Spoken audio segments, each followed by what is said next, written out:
Today, we're going to talk about something that's, well, it's a bit of a sensitive topic, but it's one that a lot of parents are really starting to worry about. We're asking a crucial question. Why do kids seem to be hitting puberty so much earlier these days? Let's break down what's really going on. So this is the big question, right? Why are children maturing before their time? Maybe you've seen it with your own kids or heard your friends talking about it. It just feels like childhood is getting shorter and shorter. But why is this happening? All right, so here's how we're going to tackle this. First, we'll look at this new reality. Then, we'll dive into some of the causes, like the effects of the lockdown and mobile phones. After that, we'll get into the emotional side of things, and most importantly, we'll talk about the role parents can play in all of this. Okay, let's start with part one, a new reality. First things first, let's define what we're even talking about.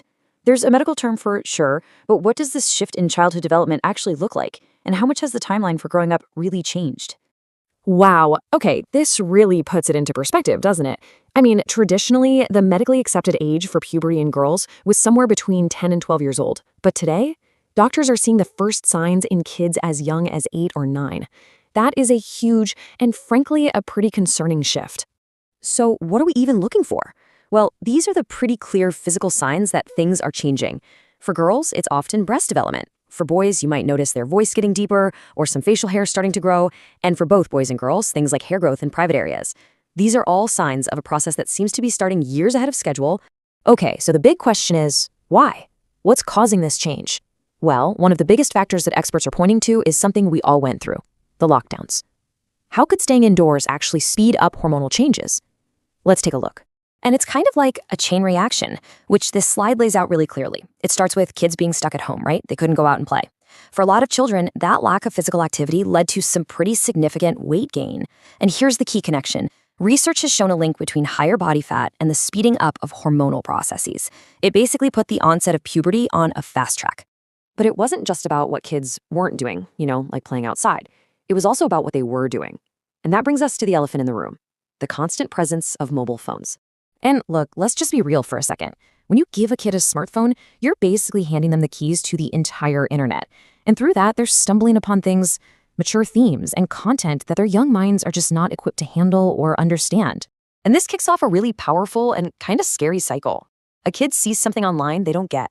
Naturally, this sparks curiosity about themselves, about their own bodies. So where do they go for answers? The internet. And this constant exposure to mature content might not just be affecting how they think. Some research suggests it could actually be influencing their hormonal development too. So we've talked about the physical side, but what about the emotional side? This is honestly the part that's the most concerning. I mean, what happens when a child's body is basically years ahead of their mind?